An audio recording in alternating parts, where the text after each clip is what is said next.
There is no nice way to start this, so I'm just gonna come out and say it. Death Battle is in trouble. Ben Sanger has said that they are looking at what the future holds, and I have full confidence in him to find something, but the show is still in trouble. With Rooster Teeth's closure, Death Battle no longer has a home. It has no funding, and I'm not sure if you know this, but animation is expensive. On top of paying voice actors, effect artists, the researchers, the writers, Ben and Chad themselves. Sponsors help, I'm sure, but it can't fund the whole show. People all over the internet are trying to get someone to notice that Death Battle needs help. The hashtag Save Death Battle has been trending for a moment now, but I want to join the crowd here. I want to talk about what this show means to me. I started watching Death Battle when I was 9, way too young, but I found it and immediately was hooked. Fun fact, I was banned twice from watching Death Battle. Once my mom saw the ending of Batman vs. Spider-Man and said it was too gory, I continued anyway, and my dad heard the intro to Fulgore vs. Sector. Cyborgs are fucking badass! So I got banned from it again. But I continued anyway. Death Battle has been a constant since I found it oh so long ago. Even when I was at my least interested, season 6, I made sure to watch every episode the moment it dropped. I have never truly drifted. My friends have come in and watched some have even stuck around for a while, but they all drifted from it eventually.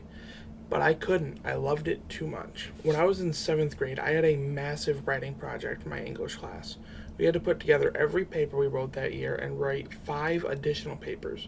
They could be quite literally anything as long as they fit with the grammar and writing lessons we had that year. So, of course, one of mine was my own little Death Battle-esque show. I called it Who Would Win. Funnily enough, I had zero idea Ben's original name for Death Battle was Who Would Win. While I don't have the document anymore since my school account has been shut down, I remember the matchups I did. SpongeBob vs. Gumball, Captain America vs. Deathstroke, Crystal Gems vs. the Powerpuff Girls, Shrek vs. Wreck-It Ralph, and the Mighty Morphin Power Rangers vs. the main 6 of My Little Pony. I was a weird kid.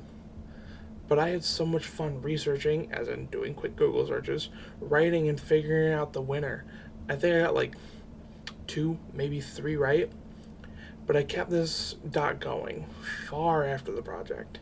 I made hundreds of matchups with shitty little research, even brought along a friend to help me make some of them almost good. Since then, we have completely restructured Who Would Win, changed the name to Ring of Fiction, actually put effort into the research, and have tried very hard to better our writing. But this whole project has stemmed from us just loving Death Battle. I wanted to do something with versus debating for a while. Hell, trying to find a way to work for Death Battle was all I wanted in high school, though I have since come to the conclusion they probably don't have regular job listings. But still, I have wanted nothing more than to work for Death Battle. Even my dream of running my own Versus show comes second to wanting to work on Death Battle. I love it that much, though I am still saving so I can make Ring of Fiction a real thing. Now, has Death Battle done anything besides give me enjoyment? Why, yes. I have made many friends from talking about this show. Versus debating and researching characters has become a favorite hobby of mine. I watched Scooby-Doo vs. Courage with my mom because she thought it was funny, which was so amazing for me, getting to share my favorite thing ever with my mom. But the big one is Sauron vs. the Lich King. This is going to get a little personal. I had a massive falling out with my dad at the end of high school, and then I didn't really talk to him for a solid couple years. We had started to try and heal our relationship, and the final nail in the board was watching Sauron vs. Lich King together. We had the same baseline knowledge. Huge Lord of the Rings fan, never played WoW, but we had so much fun together watching Sauron kick the shit out of Lich King, and sharing that moment really helped finalize the healing, at least for me. I wanted to keep this relatively short, since I could end up talking for hours, but I want this out there. The show is amazing. It has put on some incredible spectacles. It has had some amazing matchups and has so many more that need to happen. But above all else, above how much I love the show and how much it means to me, this show is people's livelihood. This is someone's job we are talking about. Multiple members of the team have wives, husbands, kids, pets, and a need to pay for their place of living. Them losing their jobs is terrible, above me losing a show I like to watch. I hope that with everything happening, Death Battle finds a home. They can continue to make content they love and keep living their lives, and we get to keep on enjoying what I believe is the greatest piece of entertainment media that exists.